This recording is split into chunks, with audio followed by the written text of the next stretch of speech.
Assalamualaikum warahmatullahi wabarakatuh. Shalom, Om Swastiastu, Namo Buddhaya, salam kebajikan dan salam sejahtera untuk kita semuanya.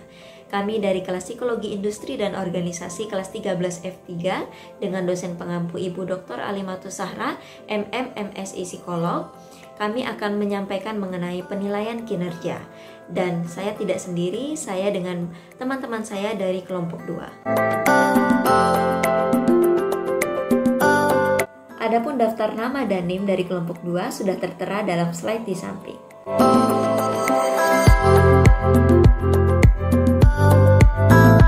Selanjutnya, pengertian penilaian dan manajemen kinerja. Penilaian kinerja.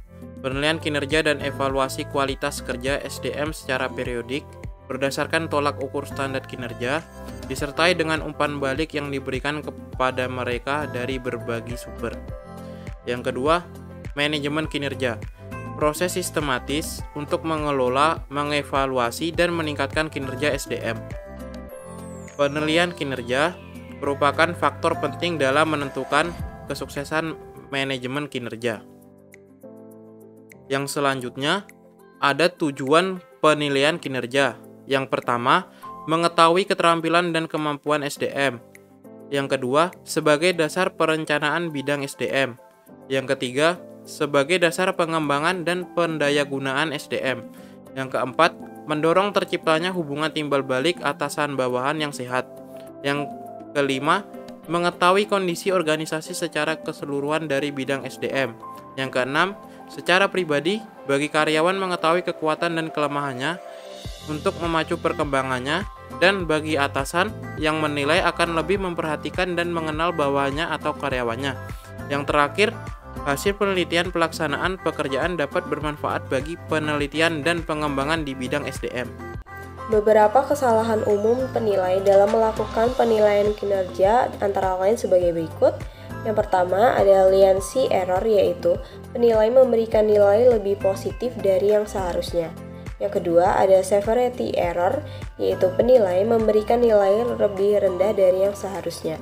Yang ketiga ada central tendency error, yaitu penilai memberikan nilai sebagian besar dengan nilai rata-rata.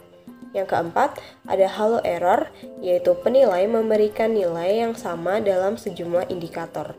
Yang kelima ada high potential error, yaitu kesalahan yang mengacaukan potensi ternilai di masa mendatang dengan kinerja ternilai sekarang.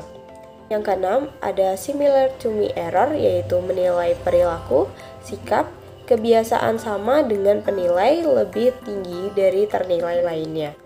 Yang ketujuh ada stereotyping error, yaitu mengeneralisasi kelompok tertentu dan mengabaikan perbedaan individu. Yang kedelapan ada recency error, yaitu memberikan nilai berdasarkan kinerja ternilai beberapa waktu terakhir, yaitu 1 atau 2 bulan sebelum penilaian, dengan mengabaikan kinerja sepanjang bulan-bulan sebelumnya. Yang kesembilan ada spillover effect, yaitu nilai evaluasi masa lalu untuk menilai evaluasi kinerja yang sedang dilakukan walau kinerja sudah berubah. Yang kesepuluh ada contrast effect, yaitu kecenderungan membandingkan ternilai dengan SDM lainnya, bukan membandingkan kinerja dengan standar kinerjanya. Cara mengatasi kesalahan penilai yang pertama, memberikan pelatihan kepada penilai, yaitu memastikan bentuk kesalahan yang dilakukan dalam penilaian, mempelajari metode-metode penilaian kinerja, umpan balik kepada penilai atas hasil-hasil penilaiannya di masa lalu, pelatihan teknik dan analisis data yang diperoleh, dan pelatihan menyampaikan hasil atau kinerja dan memberikan rekomendasi kepada SDM yang dinilai. Yang kedua, menentukan ukuran kinerja yang terukur. Di sini dapat memudahkan penilai dalam menentukan ukuran-ukuran penilaian dan hasilnya objektif. Yang ketiga, memberikan umpan balik hasil penilaian kinerja kepada SDM. Di sini terdapat komunikasi dua arah antara SDM dengan penilai untuk mengukuhkan prestasi maupun pengembangan SDM. Selanjutnya, metode atau teknik dalam penilaian kinerja. di mana dibagi menjadi dua, yaitu orientasi masa lalu atau past-oriented appraisal dan orientasi masa depan atau future-oriented appraisal. Nah, kita bahas satu persatu. Yang pertama, orientasi masa lalu atau past-oriented appraisal, yaitu karyawan mendapatkan feedback yang memungkinkan karyawan memperbaiki usahanya untuk memperbaiki kinerjanya. Sedangkan orientasi masa depan atau future-oriented appraisal, yaitu lebih fokus untuk keperluan mendatang, seperti mengevaluasi potensi yang dimiliki karyawan dan penetapan sasaran kinerja di masa mendatang. Adapun contoh metode penilaian kinerja berdasarkan orientasi masa lalu, yang pertama adalah skala penilaian atau rating scale. Nah, jadi skala penilaian ini adalah penilai secara subjektif menilai terhadap karyawan tentang hasil dan mutu pekerjaan karyawan dan hal-hal yang bersangkutan dengan karakteristik pribadi dalam skala yang paling rendah sampai dengan yang tinggi. Nah, seperti dilihat dalam contoh di samping, itu ada contoh petunjuk untuk setiap faktor kinerja di bawah ini. Tunjukkan penilaian Anda terhadap karyawan dengan memberi tanda pada kolom yang sesuai. Nah, jadi misalnya yang pertama yang dinilai adalah kemandirian. Misalnya pegawai A kemandiriannya baik, berarti ada pada nomor 4, kolom 4. Kemudian produktivitasnya amat baik, berarti ada pada kolom yang amat baik nomor 5. Nah, kesemuanya itu nanti akan ditotal, akan dijumlahkan dan akan mendapatkan skor akhir dari penilaian kinerja karyawan A tersebut. Selanjutnya adalah metode kejadian krisis. Nah, pada metode ini penilai akan membuat pernyataan yang mendeskripsikan perilaku yang baik atau positif dan yang buruk atau negatif dari karyawan yang dinilai tersebut berkaitan dengan bagaimana kinerjanya. Nah, penilai ini akan mencatat semua kejadian secara rinci. Contohnya dalam keterangan di samping, pada tanggal 12 bulan 10 itu tertulis perilaku positif karyawan melaporkan ada baut patah pada tangga dan memberi tanda bahwa tangga itu tidak aman.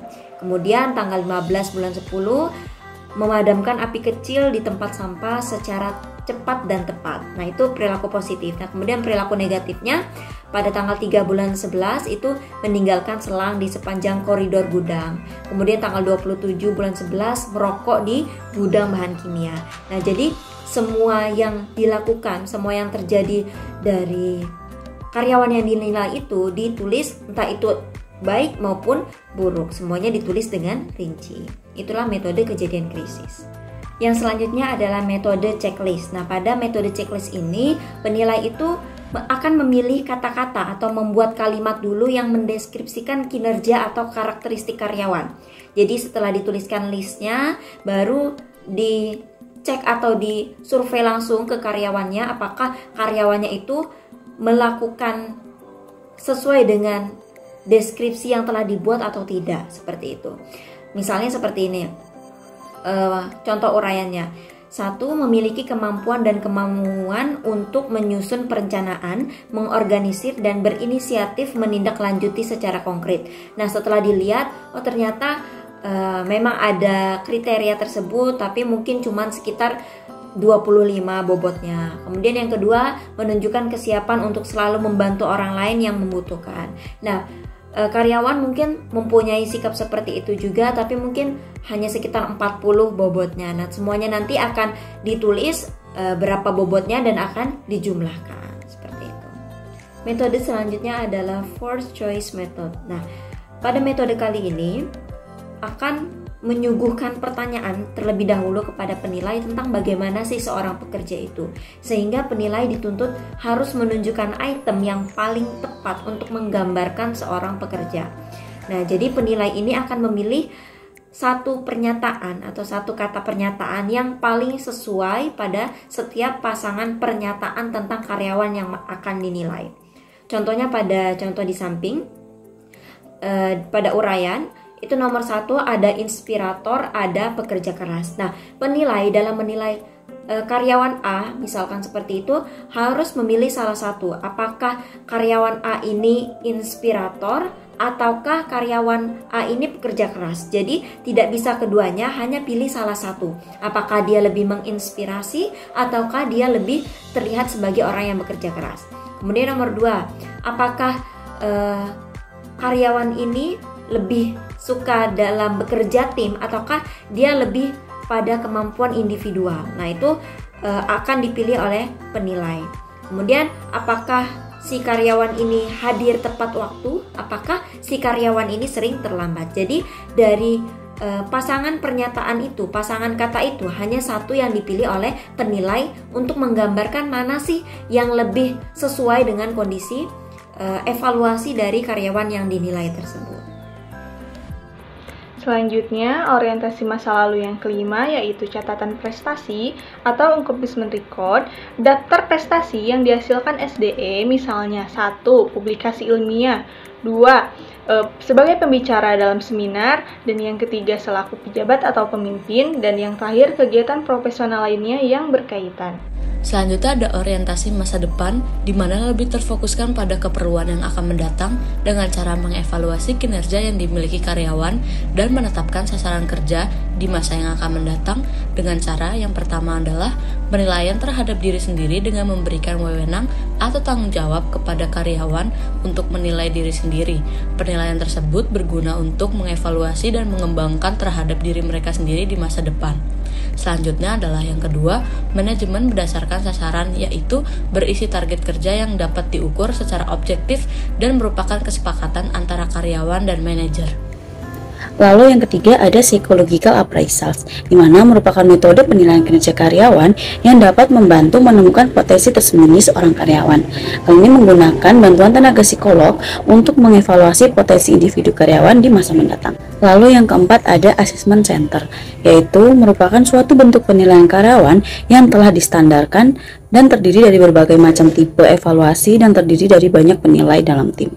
Ini ada beberapa metode lain untuk penilaian kinerja, yaitu 1. Isai atau isai narasi, 2 adalah standar pekerjaan, 3 adalah peringkat, 4 adalah force distribution, 5 adalah weighted checklist performa report, 6 adalah behaviorally annual rating scale, 7 adalah pusat penilaian, dan 8 adalah penilaian 360 derajat. Kemudian yang selanjutnya ada penilaian kinerja yang efektif. Ada 7 karakteristik dari penilaian kinerja yang efektif. Jadi yang pertama ada kriteria terkait pekerjaan, yang kedua ada ekspektasi kinerja, yang ketiga ada standarisasi, yang keempat ada penilaian yang cakap, yang kelima ada komunikasi yang terbuka, yang keenam ada akses karyawan terhadap hasil penilaian, yang ketujuh ada proses pengajuan keberatan. Selanjutnya ada syarat penilaian kinerja yang baik. Jadi syarat penilaian kinerja yang baik ini ada 4 macam. Yang pertama ada reliability, yaitu faktor penilaian yang harus dipercaya, yaitu harus konsisten. Yang kedua ada relevance, yaitu kesesuaian antara penilaian dengan tujuan sistem penilaian. Yang ketiga ada sensitivity, yaitu mencerminkan perbedaan antara penampilan tingkat tinggi dan rendah, dapat membedakan dengan teliti tentang perbedaan kinerja. Yang keempat ada practicality, yaitu mudah dipahami, dapat diterapkan secara praktis, kekurangan dan data tidak terlalu mengganggu. Sekian penyampaian materi dari kami kelompok 2 tentang penilaian kinerja. Terima kasih. Assalamualaikum warahmatullahi wabarakatuh.